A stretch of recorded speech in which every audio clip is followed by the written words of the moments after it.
Hey guys, today's video will be very quick. I just wanted to go over five of my favorite things that I'm seeing in a lot of the new construction that's being built. It's something that you guys should look out for whenever you're home shopping. So number one for me, I hate, hate, hate bugs. The way that I keep pest control, the way that I call them, how often I have to talk to them, like it's huge for me because if I see an ant, it's like pest control failed. I know they sprayed 3 months ago, but they must have failed in some way. I hate bugs. So a huge thing right now is the spray foam insulation. Now, the purpose of spray foam insulation is to insulate your house on the exterior walls to keep your energy bills low because it makes the heating and cooling much more efficient.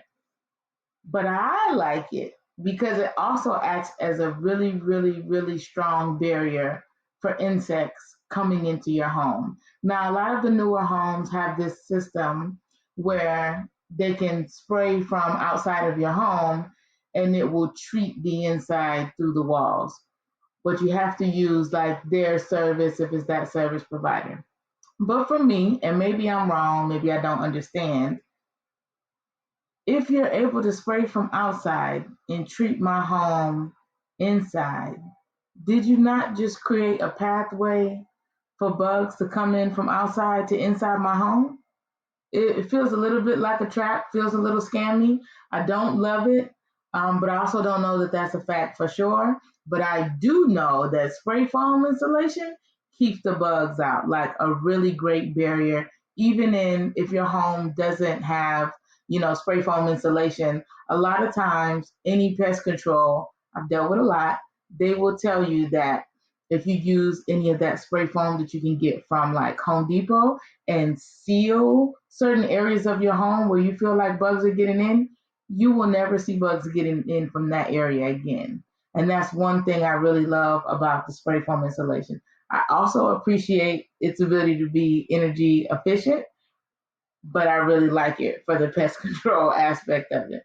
The next thing is just storage and cabinet space. Now, somehow I fell so in love with my current home that I did not notice that I don't have a single linen closet.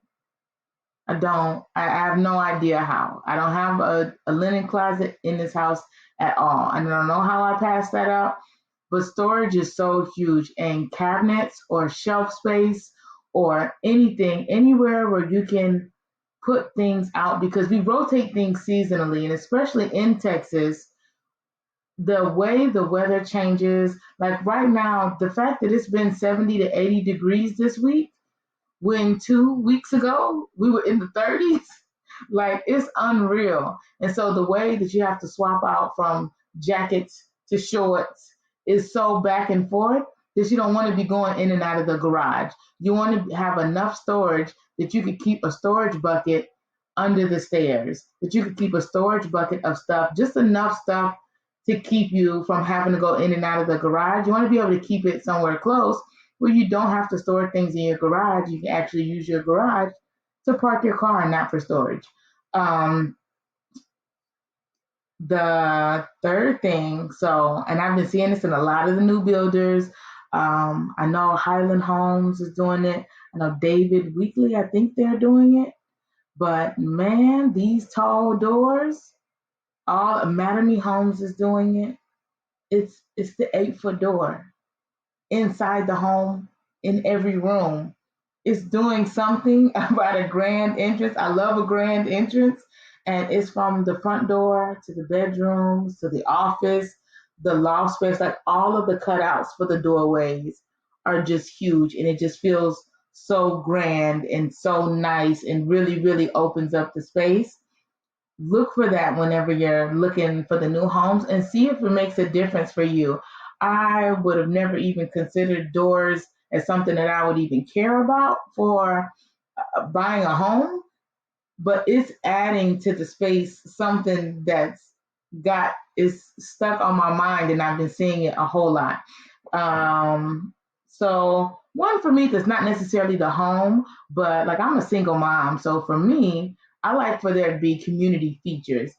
There's stuff that's close by that I can use and not have to maintain, right? Like a playground. I can put a playground in the backyard. I could just put one back there, and it's great. He could swing, climb, and jump.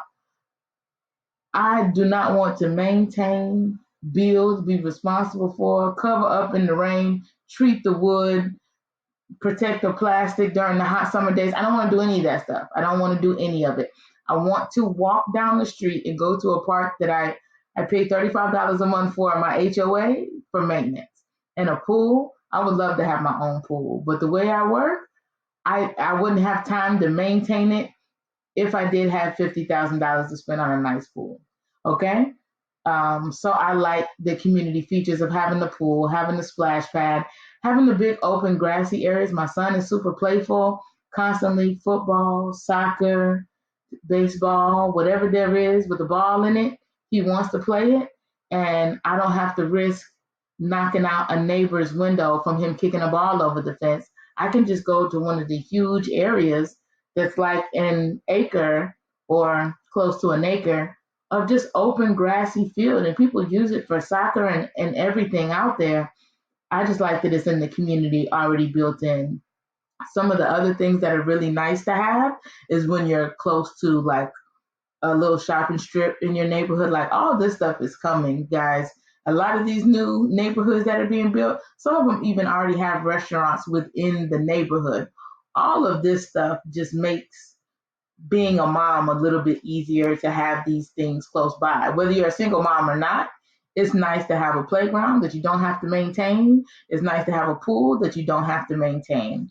And then the last one, if you have an open kitchen area, right? Everybody likes open concept right now.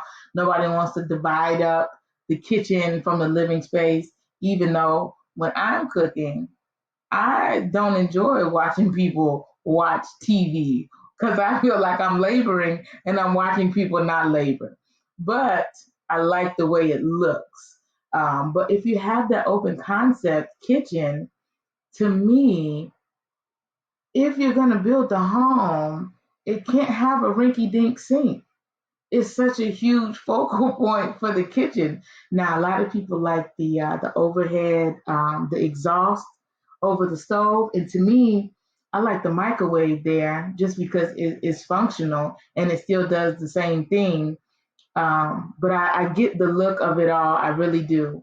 But to me, more important is the sink. If you got a really nice laid out, you got these marble countertops, and then you got a little rinky dink sink head like this, like I need the arch. I need the full arch. I'd like a few springs. If not, give me the old school one with like the turn knob that you can put your fingers in.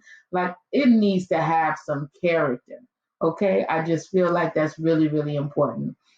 Walk through a couple homes, do some open houses. If you're working with an agent, have them show you some. If not, just go to some of the new construction areas and take a look at the home so that you know what you want when you go to actually purchase a home. And look at some of these features and tell me they don't stand out. There's a lot of really great builders, especially in DFW, doing really, really, really great things. And just a bonus, I said five, but just a bonus, these tankless water heaters, it's a game changer for me. I love long showers and I like hot showers. And to have that just all the time, no matter how many people are taking a shower at the same time, game changer. Those are just a few of my favorites. If you have a few of your own, please leave them in a comment. I love to look at those or talk about those with you. I'll talk to you guys soon. See you.